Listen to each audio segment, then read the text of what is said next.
Hi అండి, welcome back to my channel start my recipe. ఈరోజు మనము ఎంతో హెల్తీగా టేస్టీగా మల్టీగ్రెయిన్ దోశ చేసుకుందాము. అలాగే ఆనియన్ చట్నీ చేసుకుందాము. మల్టీగ్రెయిన్ దోశకి ఏమేమి కావాలో చూసేద్దామా. పల్లీలు, పెసర్లు, కందిపప్పు, బియ్యం, జీలకర్ర, మినపప్పు. ఆనియన్ చట్నీకి ఆనియన్, టమాటో. ఇప్పుడు ముందుగా స్టవ్ ఆన్ చేసుకొని ప్యాన్ పెట్టుకున్నాను. అందులో తగినంత ఆయిల్ అయితే వేసుకున్నాను, 2 టీ స్పూన్లంతా. ఆనియన్ చట్నీకి ఇప్పుడు వెల్లుల్లి పొట్టు తీసేసుకున్నాను, అందులో వేసేసుకుందాము. అందులోనే 1 టీ స్పూన్ జీలకర్ర, వెల్లుల్లి ఫ్రై అవుతున్నాయి కదా. ఇప్పుడు మనం అందులోనే 2 రెమ్మల కరివేపాకు ఫ్రై చేసుకుందాము. కరివేపాకు, వెల్లుల్లి, జీలకర్ర పచ్చివాసన పోయేదాకా ఫ్రై అయితే చేసేసుకుందాము. ఇలా ఫ్రై చేసుకోవడం వల్ల చట్నీ అనేది టేస్ట్గా ఉంటుంది. ఇప్పుడు ఉల్లిపాయలు అయితే నేను 3 తీసుకున్నాను, ఇలా పొడుగ్గా కట్ చేసుకున్నాను. అందులో వేసేసుకుందాం. ఇప్పుడు మనము ఉల్లిపాయలు అయితే ఒకసారి బాగా కలిపేసుకుందాము. చూడండి, ఇలాగా అటు ఇటు కలుపుకుందాము.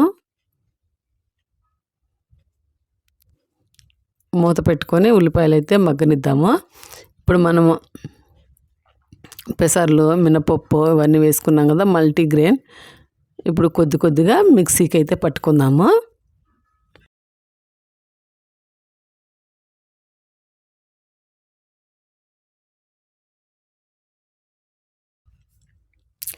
ఆనియన్ చూడండి కొద్దిగా ఫ్రై అయినాయి. ఇంకా కొద్దిసేపు ఒక 2-3 నిమిషాలు ఫ్రై కానిద్దాము. ఇప్పుడు అందులో ఒకటే టమాటా తీసుకున్నాను, బాగా మాగిన టమాటాను అందులో వేసుకున్నాను.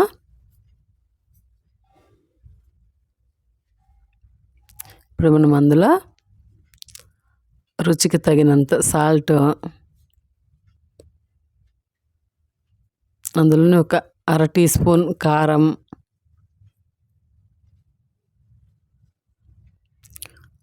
వేసుకున్నాను కదా, ఒకసారి కలుపుకుందాము. ఉప్పు, కారం ఈ ఉల్లిపాయకు టమాటాకు పట్టేలాగా. అలాగే కొత్త వాళ్ళు ఎవరైనా నా ఛానల్ చూస్తున్నట్లయితే సబ్స్క్రైబ్ చేయండి, లైక్ చేయండి. చూడండి, ఇప్పుడు మనము మూత పెట్టుకొని చల్లారనిద్దాము.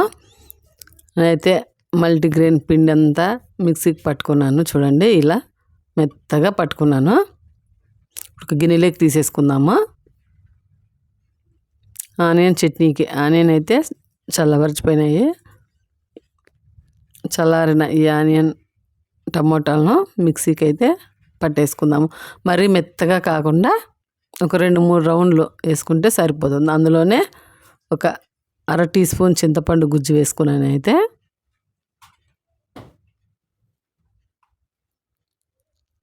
ఇప్పుడు మనం మిక్సీకి పట్టుకుందాం మూత పెట్టుకొని.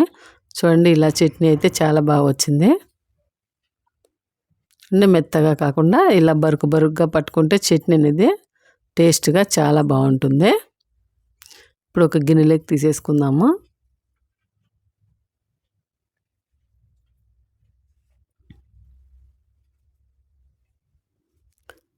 చూడండి, మనం ఇప్పుడు పోపు వేయాల్సిన అవసరమే లేదు, ఆనియన్ ఆయిల్లో ఫ్రై చేసుకున్నాం కాబట్టి సరిపోతుంది. ఇప్పుడు ఇందులో మనం తగినంత సాల్ట్ వేసుకుందాము. సాల్ట్ వేసుకున్నాం కదా, బాగా ఇలా గరిటతో కలుపుకుందాము సాల్ట్ కరిగేదాకా. అంతలోపు మనమైతే స్టవ్ ఆన్ చేసుకొని ప్యాన్ పెట్టేసుకుందాము. దోశ పెనము అయితే హీట్ ఎక్కింది. ఇప్పుడు మనము కొద్దిగా వేసుకుంటూ దోశని ఇలా గరిటతో మరీ పలుసుగా కాకుండా మరీ మందంగా కాకుండా ఇలా. ఇప్పుడు మనం ఇందులో సన్నగా కట్ చేసి పెట్టుకున్న ఆనియన్ను పైన వేసుకుందాము. ఇలా ఆనియన్, పచ్చిమిర్చి, జీలకర్ర వేసుకుంటే ఈ పెసరట్లాగా చాలా బాగుంటుంది మల్టీగ్రెయిన్ పిండి అయితే. చూడండి, కొద్దిగా అంత జీలకర్ర వేసుకుందాము. సన్నగా కట్ చేసి పెట్టుకున్నాం కదా ఉల్లిపాయ ముక్కలు, అలా పైన కొద్దిగానే వేసేసుకుందాము. మనం చూడండి దోశ పైన ఇలా ఆనియన్ కానీ వేసుకుంటే ఫ్రై చేసుకుంటే చాలా బాగుంటుంది దోశ అనేది. నేను ఇలా అయితే ప్రెస్ చేస్తున్నాను బాగా ఫ్రై కావడానికి.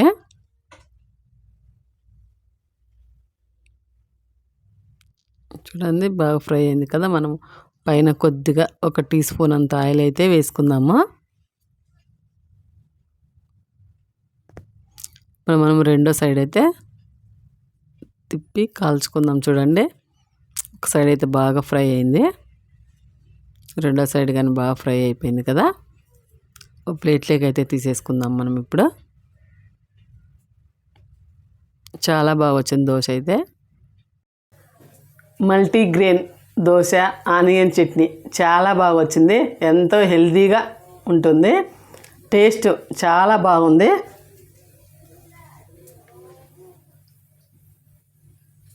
ఆనియన్ చట్నీ అయితే చాలా బాగుంది, చాలా బాగుందండి. అలాగే మల్టీగ్రెయిన్ దోశ ఆనియన్ చట్నీ మీకు నచ్చినట్లయితే సబ్స్క్రైబ్ చేయండి, లైక్ చేయండి, కామెంట్ అయితే పెట్టండి ఎలా వచ్చిందనేసి.